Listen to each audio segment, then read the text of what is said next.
საქართველოს პრეზიდენტი დღეს ვაზიანის სამხედრო ბაზაზე ქართულ-ამერიკულ ერთობლივ სამხედრო სწავლებას Agile Spirit დაესწრო.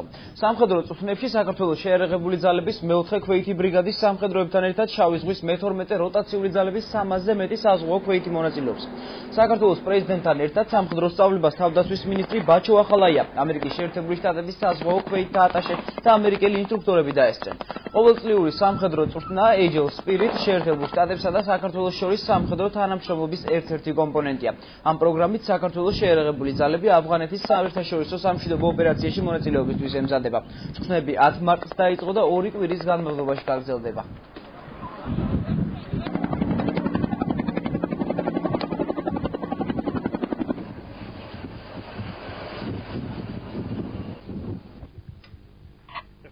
I'll direct your attention to that way, sir.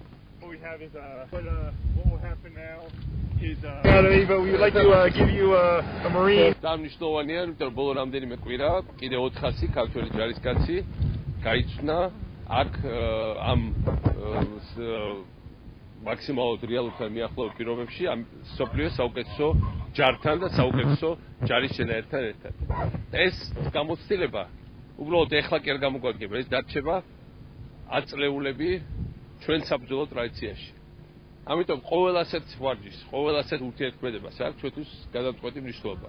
ისე როგორც რამდენიმე ათასი ჩვენი ჯარისკაცი უკვე იყო გაიარა ავღანეთის სკოლა. თუ ჯარს არ აქვს საბრძოლო გამოცდილება, თან ისეთ რეგიონში როგორც ჩვენ ვართ, ვინც რა უნდა ელაპარაკოს, როგორც ძიმეც არ უნდა იყოს ჩვენთვის ავღანეთში ყოფნა და იქ გაღებული სხვები. იმ ჯარის ფასი არის კაპიკი. ჯარს უნდა გქონდეს საბრძოლო გამოცდილება, უნდა გქონდეს საბრძოლო ვითარებაში ყოფნის რაღაც სტაჟი მაინც.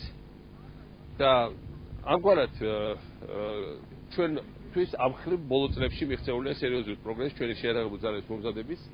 ჩვენ მივახციეთ სერიოზულ პროგრესს თავდაცვითი ინფრასტრუქტურის გამაგრების, ნახეთ საბრძოლო ტექნიკის გამოშვების, ახლა ეს როდარბოდაი დიდგორები, ეს არის ქართველი გარდა იმისა, რომ მაგარი საბრძოლო თვისებებია, ხასიათი და დიზაინი მომწონს ძალიან.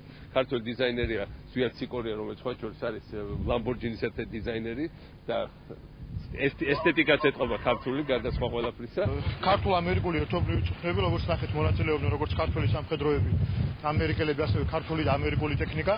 შინაარსობრივად იყო ძალიან საინტერესო, იმიტომ რომ რეალურ პირობებთან მიახლოებული წვრთნები იყო და შემიძლია გითხრათ, რომ ამ შემთხვევაში რაც შეეხება ქართველებს, საკმაოდ წარმატებით აწმევენ ჩვენები უკვე ასეთ ამოცანებს თავს და პრინციპში უკვე არიან მაღალი დონის პროფესიონალებები ამ მიმართულებით.